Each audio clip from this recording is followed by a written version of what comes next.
শুরু করছি খবরের আয়নায়।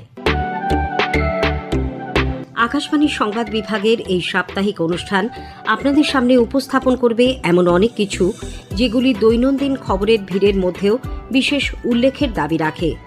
ব্যতিক্রমী অনেক ঘটনা সময়াভাবে উপযুক্ত মাত্রায় পরিবেশন করা সম্ভব হয় না। আবার বেশ কিছু ঘটনাও নানান কারণে সবার চোখ এড়িয়ে যায়। এমন নানান রঙের মালায় গাঁথা এক অনুপম উপহারই হল খবরের আয়নায়। 23শে আগস্ট ভারতের প্রথম মহাকাশ দিবস উপলক্ষে এদেশে মহাকাশ গবেষণার সূচনা ও অগ্রগতি নিয়ে এবারের খবরের আয়নায় থাকছে একটি পর্যালোচনা আর্যভট্ট থেকে গগনযান। এতে মতামত দিয়েছেন বিশিষ্ট মহাকাশ বিজ্ঞানীরা। আজ শুনবেন প্রথম পর্ব। স্বাধীনতা উত্তর পর্বে ভারতের সামগ্রিক উন্নতিতে মহাকাশ বিজ্ঞান গবেষণার গুরুত্বপূর্ণ ভূমিকা রয়েছে। 3 ও 4-এর দশকে আচার্য জগদীশ চন্দ্র বসুর ছাত্র ড শিশির কুমার মিশ্র কলকাতা বিশ্ববিদ্যালয়ে বেতার তরঙ্গ ব্যবহার করে পৃথিবীর আয়নমণ্ডল নিয়ে পরীক্ষা নিরীক্ষা করেছিলেন। বিজ্ঞানীদের মতে আধুনিক যুগে এটাই ছিল এদেশে মহাকাশ চর্চার সূচনা। পরবর্তীতে ড হোমি জাহাঙ্গীর ভাবা ও ড বিক্রম আম্বালাল সারাভাইয়ের উদ্যোগে তৈরি হয় ভারতের মহাকাশ গবেষণা কেন্দ্র ইন্ডিয়ান স্পেস রিসার্চ অর্গানাইজেশন, সংক্ষেপে ইসরো। কৃষি, শিল্প, আবহাওয়া, যোগাযোগ, ভূবিজ্ঞান প্রতিটি ক্ষেত্রে ভারতীয় প্রযুক্তি ও মহাকাশ চর্চা সারা বিশ্বের কাছে বিশেষ মর্যাদায় প্রতিষ্ঠিত হয়েছে। দেশের এই সাফল্যকে বিশ্ববাসীর কাছে তুলে ধরতে 23শে আগস্ট দিনটিকে জাতীয় মহাকাশ দিবস হিসেবে ঘোষণা করা হয়েছে। 2023-এর এই দিনে ভারত পৃথিবীর 4র্থ দেশ হিসেবে চন্দ্রাভিযানে সফল হয় এবং প্রথম দেশ যাদের চন্দ্রযান দক্ষিণ মেরুতে অবতরণ করে। এই কৃতিত্বকে স্মরণীয় করে রাখতে 23শে আগস্ট দিনটিকে বেছে নেওয়া হয়। এবারেই প্রথম উদযাপিত হবে দিনটি। ভারতের মহাকাশ গবেষণা কেন্দ্রের সায়েন্স প্রোগ্রাম বিভাগের ডিরেক্টর ড তীর্থ প্রতিম দাস বললেন, ভারতের মহাকাশ চর্চা শুরু সেই প্রাচীন যুগ থেকে। ভারতীয় মহাকাশ গবেষণা শুরু হয়েছিল অনেক বছর আগে। যদি আমরা আপনাদের আদি বিজ্ঞানী যাদেরকে বলি, যারা ঋগ্বেদের প্রবক্তা, যেমন ধরুন চন্দ্র সম্পর্কে যেরকম বলে গিয়েছেন, ত্বং সোম প্রচিকিত মনীষা ত্বং রেজিষ্ঠ মনু নেশি পন্থাম। এটা ঋগ্বেদের একটা সূক্তের অংশ। এখানে উনি বলছেন যে, হে চন্দ্রদেব, আমার মনীষা তোমার রহস্য জানতে চায়, তোমার আলোয় তুমি আমার সঠিক পথ দেখাও। তো এই ধরনের কথাবার্তা যারা বলে গিয়েছেন, আজকের দিনে যখন আমরা মহাকাশ গবেষণা করি তার সঙ্গে অনেক মিল পাওয়া যায়। কিন্তু সেই সময়তে যদি দেখেন যে প্রাচীন যুগে যারা ভারতের জ্যোতির্বিদ্যা চর্চা করতেন, তারা সেই গ্রহ নক্ষত্রের অবস্থানের সঙ্গে কেমন করে আমাদের প্রতিদিনের জীবনকে সেই অবস্থান কি করে স্পর্শ করছে, কিভাবে ফসল উৎপন্ন হবে ইত্যাদি ইত্যাদি, পুরো বিশ্ব চরাচরের সঙ্গে কিভাবে আমাদের দৈনন্দিন জীবন মিলেমিশে যাচ্ছে, সে ব্যাপারে কিন্তু তাদের মৌলিক কাজ ছিল। কিন্তু সেটা অনেক বছর আগের কথা। কিন্তু যদি আমি খুব গুরুত্বপূর্ণভাবে এইটি বলতে চাই যে ভারতীয় অপেক্ষাকৃত আধুনিক যুগের বিজ্ঞানী যিনি মহাকাশ গবেষণার পথিকৃৎ, তাহলে কিন্তু প্রথমে আমি যার নাম করব তিনি হচ্ছেন শিশির কুমার মিত্র, যিনি ছিলেন আচার্য জগদীশ চন্দ্র বসুর একজন সুযোগ্য শিষ্য। ওনার বেশ কিছু পরীক্ষা নিরীক্ষা আছে যেগুলো কয়েক দশক ধরে চলেছিল। সেটা হলো ধরুন 1920, 30, 40 এই সময়টা হয়েছিল। কিন্তু তারপরে 1940 সাল নাগাদ, তখন দ্বিতীয় বিশ্বযুদ্ধ চলছে এবং ভারতবর্ষের স্বাধীনতা সংগ্রাম, তো সেই সময় 3জন সন্তান, প্রথম জনের নাম আমি বললাম আচার্য শিশির মিত্র, আরো 2জন হচ্ছেন ডক্টর হোমি জাহাঙ্গীর ভাবা এবং আরেকজন হচ্ছেন ডক্টর বিক্রম আম্বালাল সারাভাই। ডক্টর হোমি জাহাঙ্গীর ভাবা বলেছিলেন যে, দেখুন, দেশ তো স্বাধীন হবে, কিন্তু আমাদের যেটা প্রয়োজন সেটা হচ্ছে বিশ্বমানের কিছু গবেষণা কেন্দ্র। আর বিক্রম সারাভাই বলেছিলেন যে, আমরা মহাকাশ গবেষণা করব, কিন্তু মহাকাশ গবেষণার আমরা আমাদের দেশের সাধারণ মানুষের বা সমাজের যে সমস্যাগুলো আছে, মহাকাশ ব্যবহার করে যে সমস্যাগুলো সমাধান করা যায় সেই সমস্যাগুলো আমরা সমাধান করব। এবং আজকে যেটা আমরা মহাকাশ প্রযুক্তিতে ভারত যতটা এগিয়ে আছে, সেগুলি কিন্তু ধাপে ধাপে সেদিকে এগিয়ে যাওয়ার দিকে পদক্ষেপ। স্মরণে রাখতে হবে 1969 সাল 1969-এর 15ই August ISRO Indian space research অর্গানাইজেশনের স্থাপনা হয়।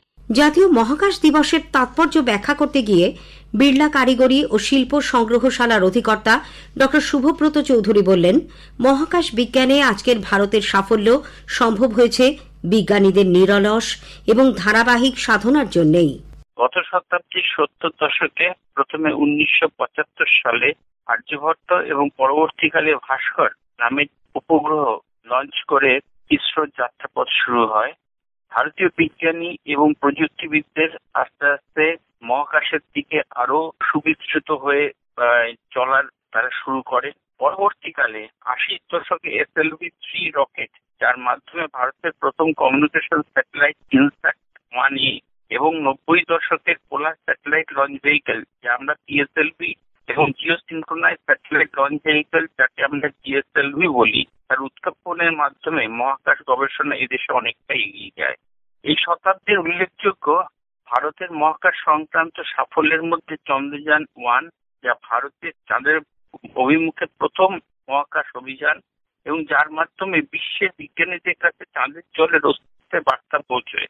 এছাড়াও অতি অল্প ব্যয়ে তৈরি করা মহাকাশযানের মাধ্যমে মঙ্গল গ্রহের অভিযান, তার পরবর্তীকালে চন্দ্রযান-2 এবং সর্বোপরি গত বছর 2023 সালের 23শে আগস্ট চন্দ্রযান-3-এর চাঁদের দক্ষিণ মেরুর দুর্ব স্থানে বিশ্বের সমস্ত দেশের মধ্যে প্রথম দেশ হিসেবে সফল অবতরণ ভারতের মহাকাশ বিজ্ঞানের ইতিহাসে এক নতুন যুগের সূচনা করে।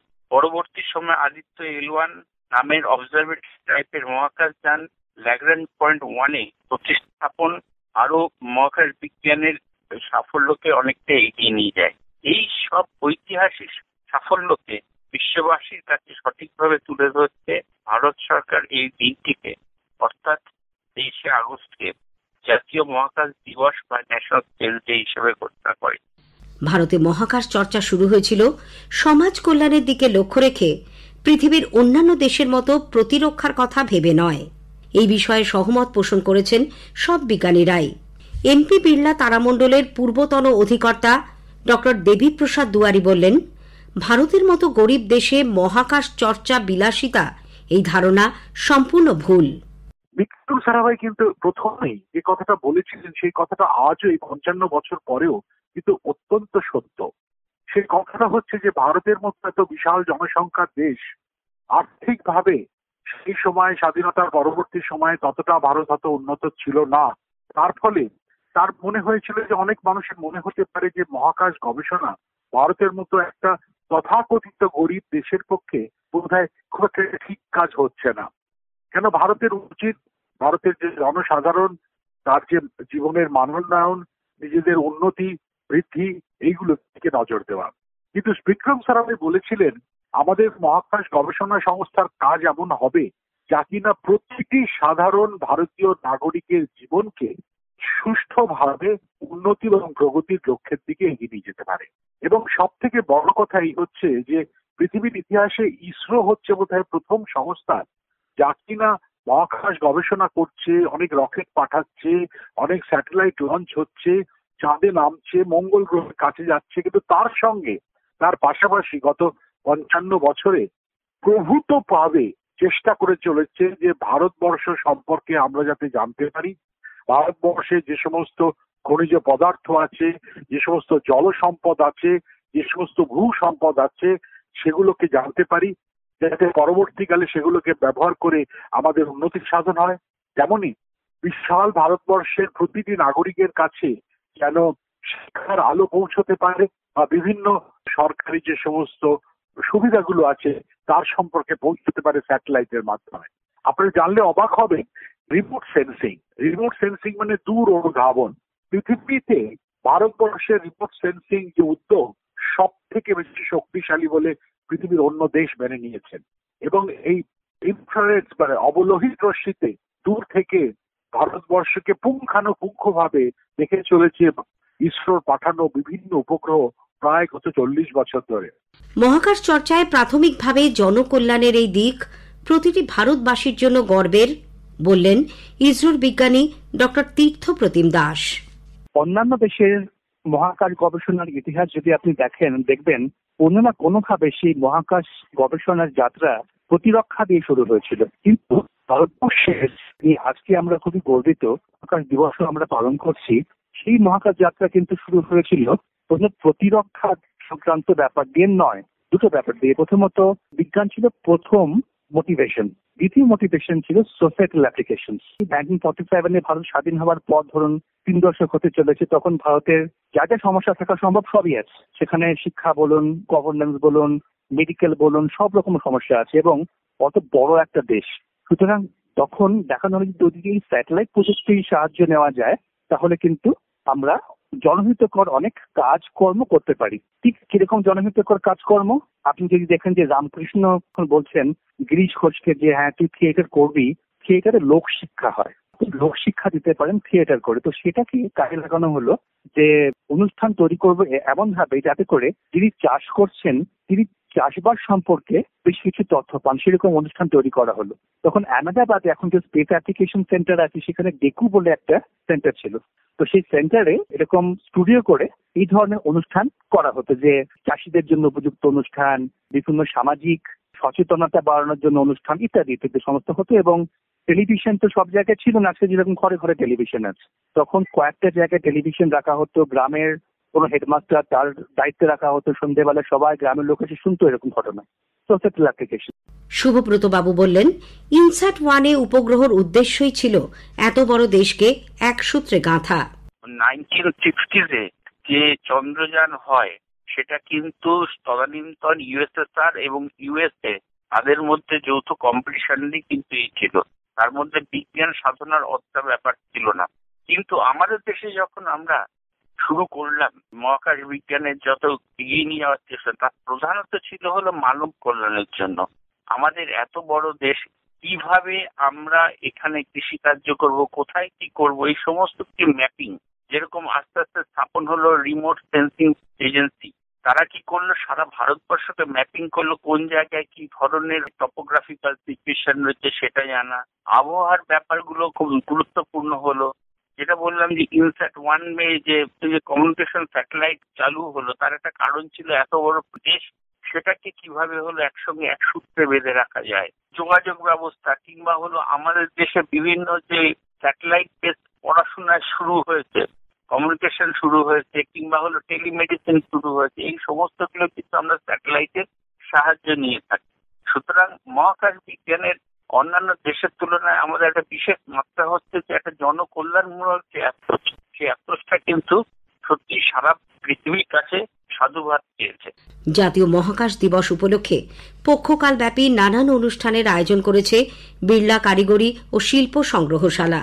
সেই প্রসঙ্গে ডক্টর শুভব্রত চৌধুরী সবিস্তারে জানালেন, তথ্যমূলক প্রদর্শনী ছাড়াও মহাকাশ যানের নানা মডেল, রকেট, স্যাটেলাইট ও উপগ্রহের মাধ্যমে ছাত্রছাত্রী ও জনসাধারণের কাছে ভারতীয় বিজ্ঞানীদের শুধু বিগত দিনের সাফল্য তুলে ধরাই নয়, আগামী দিনের চিত্র নানান কর্মসূচিও এখানে প্রদর্শিত হচ্ছে।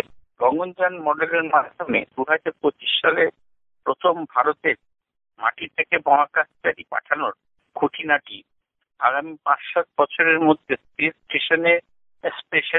স্টেশনে বানানোর খসড়া, আগামী দিনে চাঁদের এবং মঙ্গল গ্রহে মহাকাশ অভিযানের নানা খবরাখবর নিয়ে এই অনুষ্ঠানের আয়োজন করা হয়েছে। স্পেস সায়েন্সের উপর কেন্দ্র করে স্পেকটাকুলার শো, বিশিষ্ট ব্যক্তিদের নিয়ে আমাদের সৌরজগতের নানান গ্রহের আবহাওয়া এবং তার মহাকাশে প্রাণের অস্তিত্ব রয়েছে কিনা এই ব্যাপারে নানান ধরনের আলোচনা। বিশেষজ্ঞরা বিশেষভাবে প্রস্তুত স্পেস রুমে আমাদের মহাবিশ্বের এক ঝলক দেখানো এবং আরো অনেক আকর্ষণ রয়েছে।